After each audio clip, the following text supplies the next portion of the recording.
Hello everybody, I'm Meji Bilik, the founder of Self-Publishing Mastery, a published author of fiction and non-fiction books, and an author coach. And I welcome you to a new episode of the Self-Publishing Mastery Talks. Our special guest today is one of the top editors in Southern California and also the editorial director of CamCat books, Helga Schier. She's going to be here with us in a few minutes, but for now, I just want to take the time to make a few announcements, so bear with me. I'm really excited to tell you that Self-Publishing Mastery Talks is transitioning to a new format. We are preparing more goodies for you in the near future. And those goodies include trends, news, advice, and book recommendations. And actually, I'm going to start that today. Self-Publishing Mastery website is undergoing some changes. We want to help you more. We want to serve you better. And to do that, we need your help. So we need your help to help you and the writing community. And we're creating a survey. The link is in the description of the video. So please take the survey. And you get the chance to win a $10 Amazon gift card. Please take the time to subscribe to our newsletter, because in doing so, not only you become a member of an amazing community of passionate writers who are making the world a better place one book at a time, but you also get a list of the top Amazon book reviewers and the book launch checklist that shows you everything you need to consider when you're preparing your book launch. I'm also excited to invite you to a webinar I will be doing on September 2nd for the Author Learning Center. It is a webinar on a topic I'm really passionate about, and it's called How to Build a Power Author Brand. And I'm really passionate about author branding because I think it is the foundation of your book marketing strategy. It is the foundation of your book marketing activities. And it is also what makes you easily recognizable and lovable. It can help you build a strong relationship with your readers. And if you have a hard time figuring out what I'm talking about, what an author brand is, think about personality, think about persona, but this time is the public personality. And this personality is much more than a nice logo. It is actually something that's built on deeper aspects of who you are. It is built on your authenticity. And I invite you to read a great article that's been published on the blog of the Alliance of Independent Authors. I have a contribution in that blog post on authenticity. It is also built on your mission, on your vision, on what you want your legacy to be. And to learn more about it, please join me, as I said, on September 2nd. If you're not a member of the Author Learning Center, that's fine. You can register and attend for free. And if you are considering building your author brand, I'm here for you. You can book a coaching session with me, or you can join one of my coaching programs.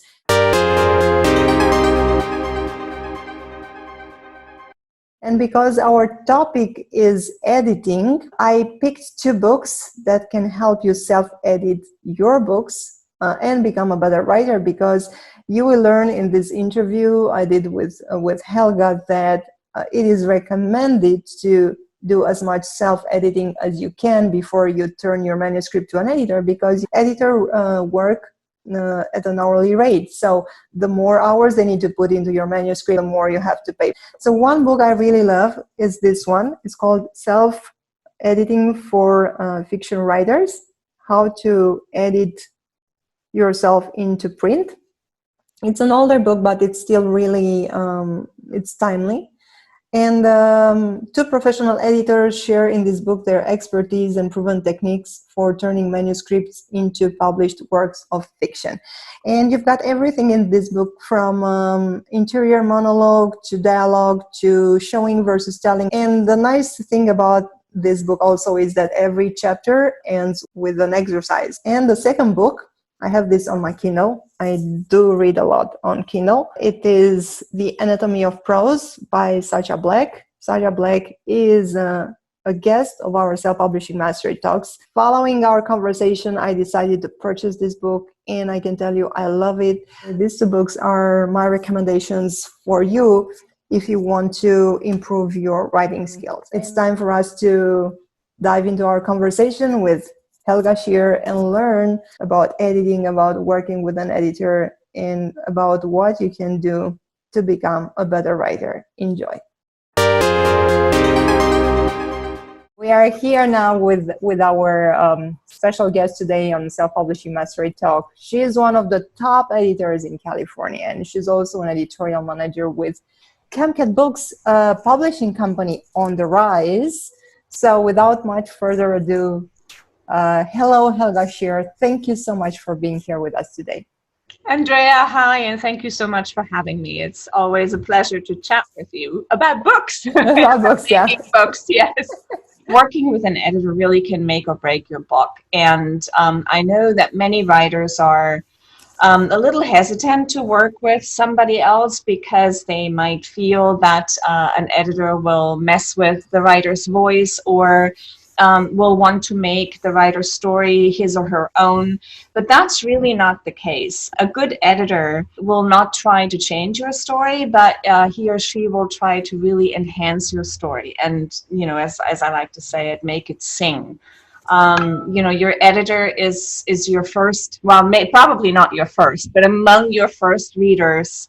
Mm-hmm. And since we are such experienced readers, we will know how to help you really bring your vision onto the paper, the vision that you actually had, so that the reader really can take it away. So don't look at us as somebody messing with your book, mm-hmm. but look at us as your real ally. So that's my understanding of how the profession ought to work, and I think it does work that way most of the time. A good editor will always explain what they are doing and why they are doing it, and it's a great learning curve that will make your next book way better, will improve your writing style. There are so many aspects to working with a writer, respectively for a writer to work with an editor, and really the most rewarding aspect of editing for me is to see what a writer does with the comments that I make. I should probably say in the beginning that I'm primarily a development editor, so I don't really look for commas and periods, and I can define that really briefly in a moment. But yeah. What I look for really are the big picture issues, so like story development, character development, world building, all those kinds of things that make a story come to light. It really is so important, you know, to have that set up right and done right before you pass it on to an agent or an editor at a publishing house. And it really is so rewarding to see writers grow, understanding how storytelling really works, because there is a mechanism to it which in a way you can learn, but not really theoretically. You learn by doing. You work your way through a story and you realize all the aspects that you can still deal with. And if you're working with somebody who comes from the outside, that'll just enhance the project as well as the process immeasurably. You also learn by reading good literature. I think that's how I learned. I was an avid reader since I can remember. For those who are not familiar, I just want to talk about the different types of editing, from, you know, like the basic one up to the complex one, because I think what you're doing is really, really complex. Yeah, development editing is probably the most complex form of editing, but it should actually be the first step. Mm-hmm. Because development editing is really where you are making sure that your story is on paper. So you make sure that your pacing works, that your world is defined and described well enough for the reader to actually live in it. And it makes sure that the characters are developed well, so that they have a motivation from start to finish, that they go through changes, that their relationships are interesting. You need to make, as a development editor in that stage, you need to make sure that there is enough urgency in the character's motivation to go through the novel, to take all the steps that it takes to get from, you know, the beginning of your story to the end. So it's really the big picture issues that you're looking at. It's story editing, if you will, story and structural and conceptual editing. The next step is what is generally called either line editing or substantive editing. And that is when you really go down to the sentence level. But you're still not looking for commas and periods. What you're doing now is you're going into the individual scenes, making sure that they are as tight as possible, that there's no superfluous word, that every word is the best at expressing what you're trying to express. So that's very much where you're looking at voice and at language flow, which is a level still above the last step, which is copy editing, which basically looks for mistakes. So there you're looking for, you know, for typos, for spelling mistakes, for commas and periods, and of course also for things like repetitiveness, or missing words, or inconsistencies that might be left over from other editing processes. So those are the three major steps. They're not that clearly delineated, of course, because every editor is aware of the other steps, and most editors are mostly concerned with making the manuscript before them the best it can be. So if in the development process I see a glaring error in a grammatical sentence, obviously I'll point it out. But this is not going to be the focus of a development edit. So the focus shifts, but they're not necessarily delineated. And if you are trying to publish with a traditional publisher, the most important thing for you to get right is the conceptual edit, the development edit, because it is so much easier to fix language or to fix commas and periods. So a publishing house is far more inclined to accept a manuscript where the story is fantastic. But, you know, the commas and periods are not quite in the right place. That's an easy fix, and a publishing house won't care so much. But if you have every comma and period in place, but the story is boring or the characters don't jump off the page, the publisher won't take it. So it's most important to make sure your story is in place. A lot of authors nowadays, they are kind of going for the self-publishing route, but still I think deep down everybody is still hoping to get a traditional publisher. I understand that, actually. There are really good reasons for both ways to get published. I understand that the traditional idea of finding a publisher, it's good for your ego, if you will, because yes, traditional publishers, they go through a selection process. So not every book that is submitted to us at CamCat Books, for example, is accepted. We have an acquisitions team. All four of us read at least portions of the book, not the entire book, but at least portions of the book, and we all have to be sort of on board with buying the book. If you are traditionally published, you know that somebody has looked at it, a professional has looked at it, and has deemed you worthy of being published. It's that gatekeeping aspect that is very annoying about publishing for many authors, but it's also that very gatekeeping aspect that makes people feel like, look at this, I have achieved this status of being published by a publisher. Don't forget that even editors and publishing houses don't know what's good and what's right and what's perfect. We go by our instincts and by what we like. So if you are turned down by a publisher, that does not mean, you know, that your book isn't worthy. It doesn't mean that. It just means it's not right for this particular publisher at this particular time. And I really, really, really want to stress that, because it's true. It's really true. There are books that are not ready. And we at CamCat, actually, if we find a book like that where we're like, oh my God, no, this needs so much work, we can't take it because of it, we turn around and tell the author, listen, you just sent this to us too early. Go back, do this, this, this, and this, and then we'll look at it again. So there are definitely those books that are not ready and that therefore won't be accepted anywhere. But if your book is really ready, if it has gone through editorial processes and is well thought out and matured inside of you, and you're turned down by one publisher, it doesn't mean it's not worthy. And that's where I think, self-publishing really does come in, because there are so many books out there that should be published. So self-publishing, I think, is really a very viable way to go if you as an author are either able to put in all the work that it will take if you do it, if you can wear all those hats that are necessary, publicity, marketing, copy editing, book cover design, all those things go into making a book. If you can do it, great. Or if you have the wherewithal to hire all these people and supervise all these people, I think then self-publishing really, really, really is a very viable way to go. And there's, of course, oodles of companies out there who by now will do this for you. Many of my private clients, as with pen and paper, so not for CamCat, are actually going the self-publishing route. Many of them, they have an entrepreneurial spirit.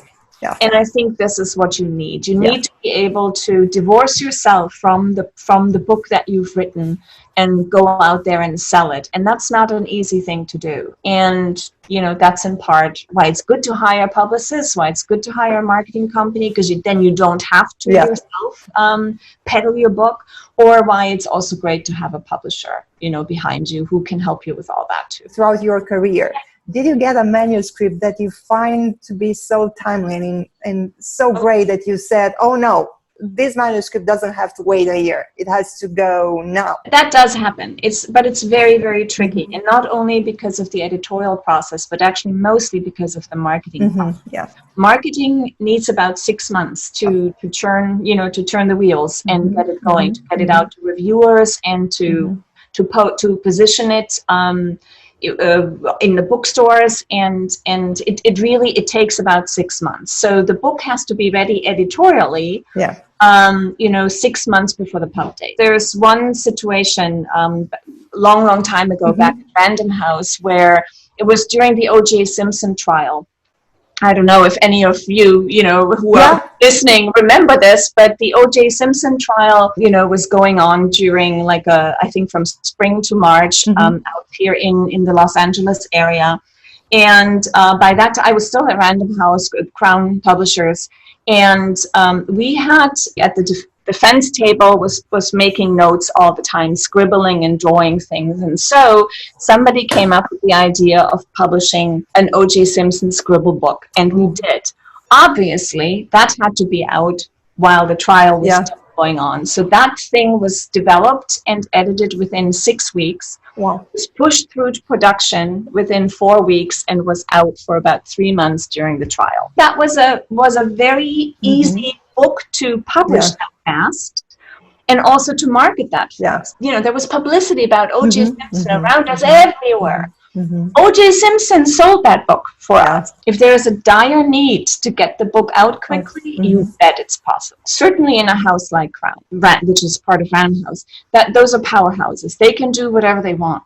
Smaller publishers, it might be a little more difficult, because smaller publishers have less money, less staff. It is less guaranteed that you can get a fast turnaround. Every author kind of hopes to get picked by one of the top publishers. But I'm sure there are reasons to, rather than go and chase these big guys, to work with a small publisher. Yes, actually I would say big publishers, particularly now in the changing landscape with self-publishing and smaller and niche publishers and independent publishers sprouting up, big publishers, because they have such a huge operation behind them, have to buy big books. And by that I mean books by tried and true authors, or books that can potentially make a splash, such as Michelle Obama's books that will really get a huge sale. And you can kind of spot these books. So a debut author,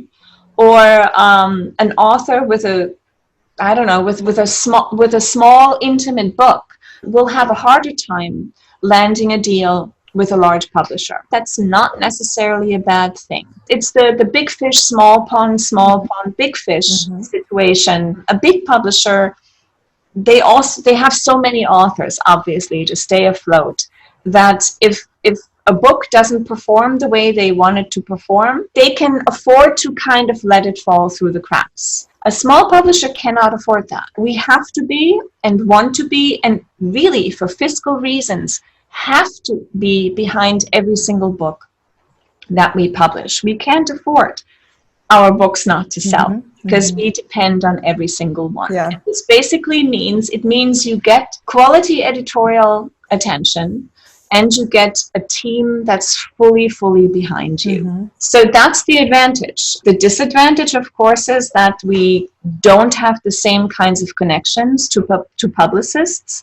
to magazines, to newspapers. And that's not only CamCat, that's true for all smaller publishers. We don't have the same kind of clout. We don't have the clout with bookstores. We don't have the clout with other distributors. We certainly don't have the clout with Amazon to push our books through whatever algorithm Amazon uses to the top of the bestseller list. It's hard work for a smaller publisher to do that. So there really are pros and cons to both. You can travel. You can have one book published there and another book published there. It's rare that you can move one book to another publisher. That's rarer. But you can certainly have books published with multiple publishers. With a series, I wouldn't recommend it because you're kind of losing the sell-through. But it is certainly possible, with standalone books. This actually is what I think is probably the biggest difference between self-publishing and traditional publishing, the distribution. Because as a publisher, the moment you have a few books, on your docket, you can get good distribution deals that spread your books in bookstores, in libraries, schools, etc.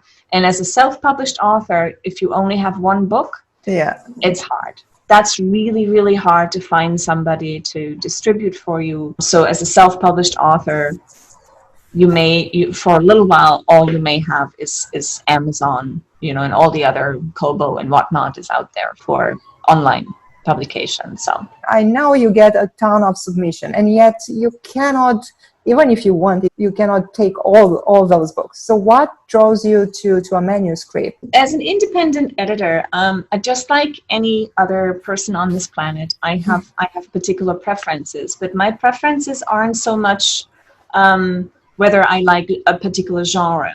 What I look for in a book, and this is for me as an independent editor, but also as the editorial director of CamCat, is books that are showing me, or that allow me to walk in other people's shoes. So I do nonfiction, but my passion is fiction. I'll say that out loud. And memoir to me is sort of like fiction. But this is really what I look for.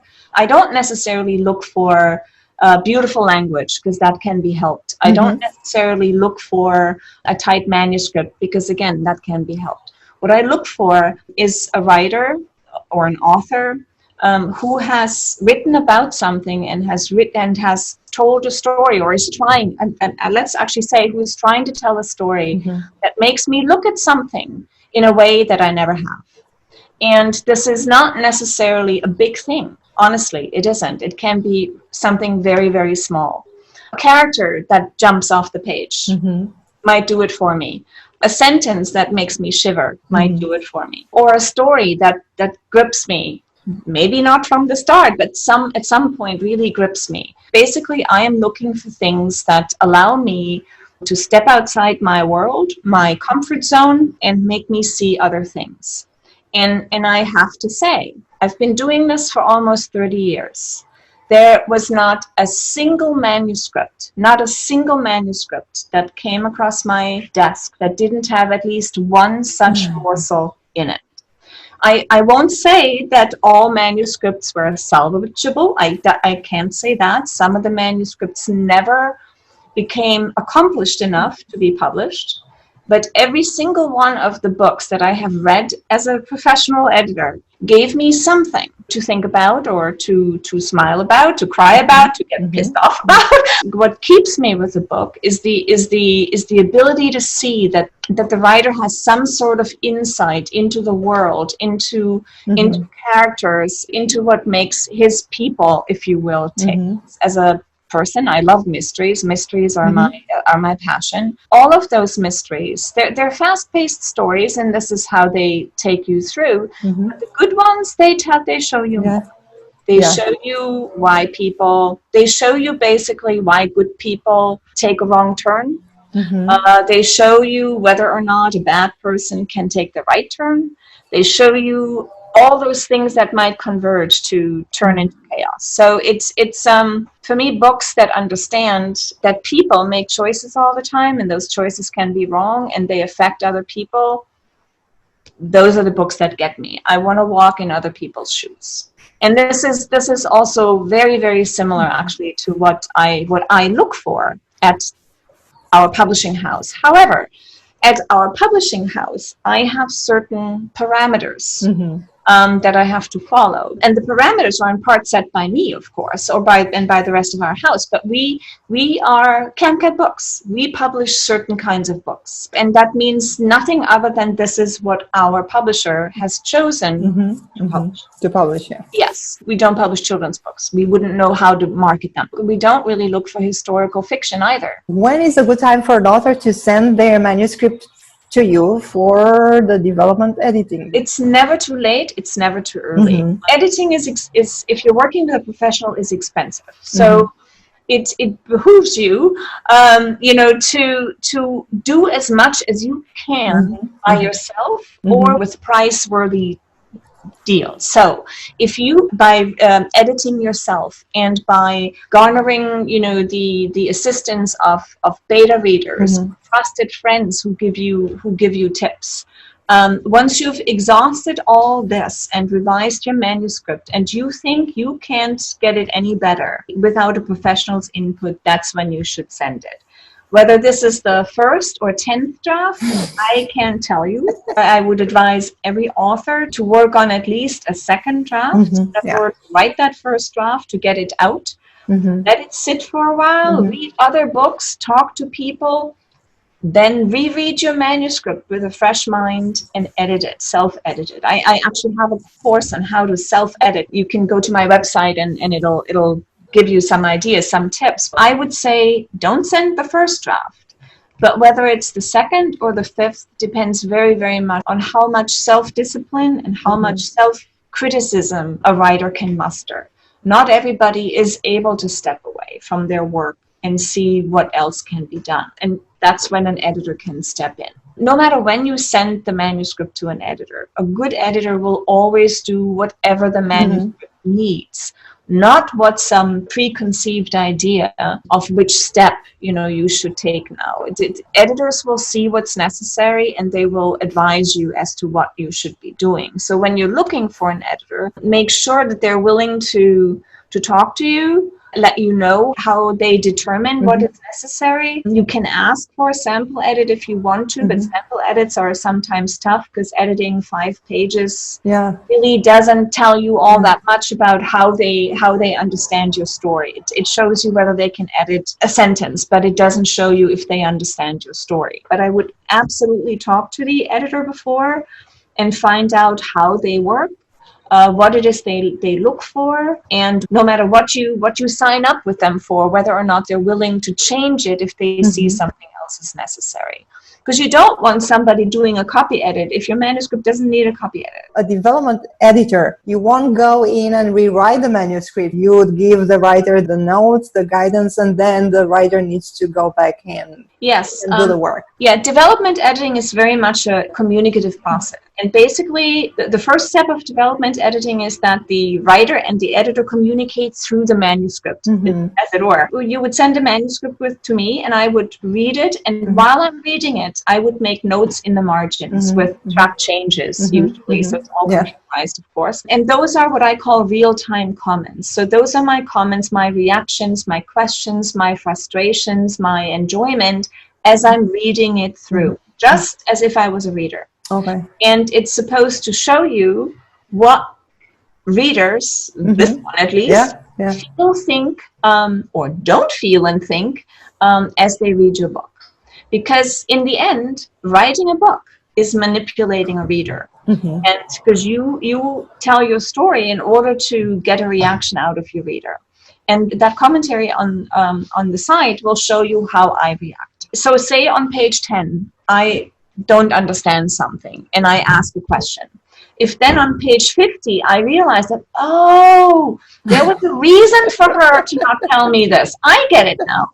I will go back to page 10 and say, I see. I got it now, but I still had that question here, and it still made me go, why? So then the question doesn't necessarily become, did I not tell my reader what's going on? Because yes, on page 50 you did.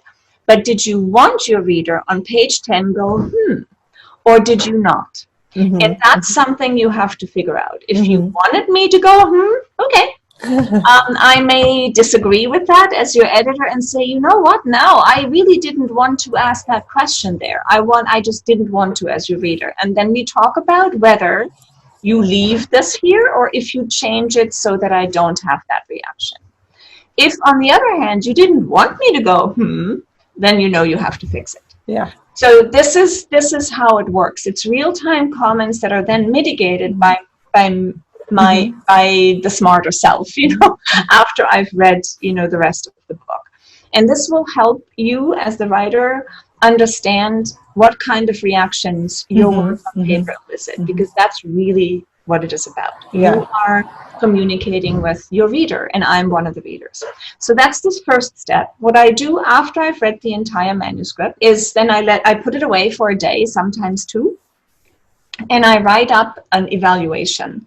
Or it sounds worse than it is. It's a written commentary, basically. So it's where I give you the framework of those comments that I've made. So first of all, it looks at what kind of categories are most of the comments I made. Do most of them have to do with character development? If that's the case, then, well, you need to look at how you're presenting your characters. If it has to do with plot development, you and I may have to talk about, your plot twists, they don't really ring true to me. I was sitting there going, no way would this happen. Something we might have to work about, to talk about. So I categorize most of my comments like that and give you tips as to how you can either solve those problems yourself. I often make suggestions as to where I think a plot could go, where I expected the plot to go, which doesn't necessarily mean it should, but just telling you that this is where I expected the plot to go there and it didn't for whatever reason, and how you can mitigate your original vision of that plot and of that character and combine it or improve it with my reactions to it. If possible, or if need be, I give a lot of craft tips, because much of character development really has to do with craft. It has to do with typical mantras such as show, don't tell. It has to do with don't use that many adjectives, show us how they're doing things. It has to do with trust me, cutting is healthy, because you don't need to be verbose. So there's a lot of tips like that. Or it has to do with, the way you build scenes is not quite like that. You don't need your dialogue to start with hi, how are you, and end it with goodbye. You can just jump in the middle. Believe me, readers are smart enough. So there are a lot of craft tips like that go into way more detail and are tailored, of course, to what a particular client's strengths or weaknesses are. So basically, a development edit should be both. It should look at this very specific manuscript and find problems, offer solutions, and also find strengths, because that's another thing I think that's really important, and that a lot of editors forget, that it's so important to find things that are really good, because those are the things you'll keep when you're rewriting. So then the writer goes back and they rewrite the manuscript, and then what happens? If they want to show it to you again, they can, but of course I'm paid. I mean, I and most editors are paid, for their time. So if you send it back to me, it's a new contract. It's a new contract. Honestly, most of my clients do come back to me. Because it is very, very helpful to take it a step further after that. Because if you've worked with a development editor and you give that book back to them, they will go deeper and further. Most of my clients come back to me for another evaluation, or it's more a mixture at that time, quite frankly, and they never want me to copy edit because they're usually ready to, with a relatively clean manuscript, to go whatever they want to do. If you are self-publishing, you should absolutely hire somebody who goes through your manuscript again to proofread and copy it. And it's good if it's somebody different from the development editor, because the development editor becomes too close to the manuscript as well. So it's always good to have more than one person look at your stuff, always. But it's expensive. If you're going to a publisher, put the money in development. Not so much in copy editing. Thank you, Helga. That's a great tip. Sure. I mean, all this conversation is absolutely fantastic. Well, I've been telling that we are going to talk about your story and your love for the word on paper, and how did you end up becoming an editor in the US? So, well, I was born in Germany, in Stuttgart, and that's where they make Mercedes and Porsche. I always say that. So I was born in Stuttgart. My parents, my entire family, all German, so there was no American influence other than post World War II Germany. Of course, there were lots of Americans around. So but it's a very typical thing in Europe, as you well know, to learn foreign languages. I started learning English and French, at 10 respectively, 12 years old, and I liked English. I always liked English. I don't know why. But I also traveled a lot in England and all that kind of stuff. My parents, were also both multilingual. So it was a very typical thing to just speak, other languages. And I just particularly liked English. I don't really know why that is. I probably had a talent to learn it relatively easily. So all that said is all good.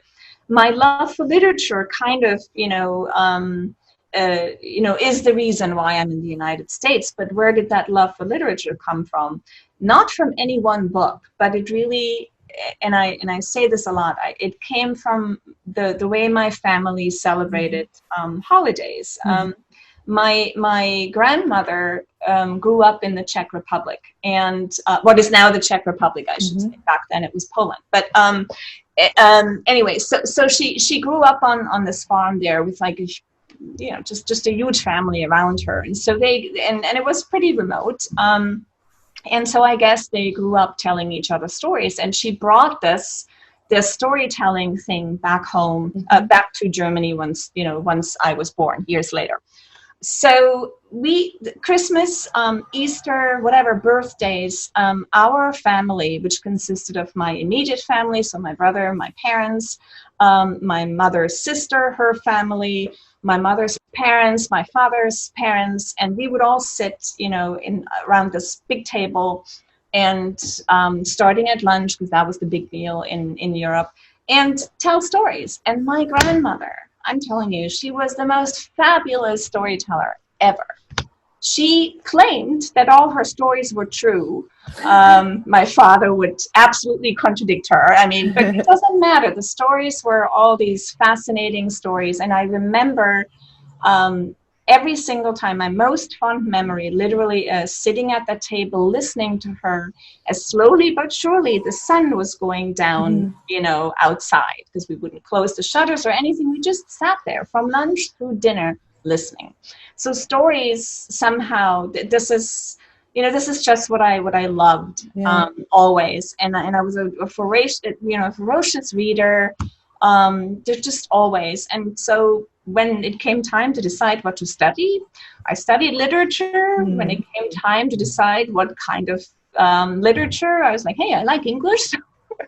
I studied English and German literature, and then I had a chance to go to a foreign country. During my studies, I went, right after college, I went to the United States for a year. And that's how my love story with the United States began. I just enjoyed it to be here. Went back, though, to finish my master's. And then after my master's in literature, I got a scholarship in New York at NYU to write my dissertation. And I went, spent that year in the United States, in New York City, loved it. And about a month or so before I was supposed to go back home, I met the guy who turned out to become my husband and the father of my children. And that's why I'm still here. So it was kind of happenstance because, you know, I was in New York and I needed to do something. And I applied for jobs, and because I was multilingual, I got a job in a publishing house, and that was Random House, and I stayed. I was, you know, I never looked back. Essentially, I finished my PhD, never looked back, and slowly wove my way into editing literature rather than just language text. So it was really rather than just translations and all that. So I know I was meant to be in publishing because it's just our stories have always been there. This is such a beautiful and inspiring story. When we allow ourselves to be who we are meant to be and where we are meant to be, then things just unfold. And I think it is the same for a book. It is the joy of looking at, of listening to and looking at other people's stories. That's really what it is. And as a writer, if you are open to that, if you listen and if you look and if you take it all in and then write down what you see and what you hear, you've got a story. They're literally all around us. You know, stories are everywhere. You just have to see them. And it takes the interest, the desire to go outside yourself and to, as you said, to just let it happen, you know, to become a good writer. If you enjoy the process, it doesn't matter how many rewrites it takes. If you enjoy the process and if you know if you have the persistence and know that this is what you want to do, you will get there. Nothing's easy. Nothing worthwhile is easy, seriously. And no profession comes without studying and learning. Yeah. So it's okay. So you have a bunch of, you know, unpublished books that really suck in your drawer. Okay. So the next one maybe is better. It's fine. It's fine. You know, I mean, that's how it goes. You learn, you know, as you go along. I love these words, Helga, so I don't want to add anything to it. I just want our viewers to keep these words in their minds and in their hearts and think about what you've just said. So I'll just thank you for a great conversation. Oh, thank you. It was so much fun. Thank you for having me.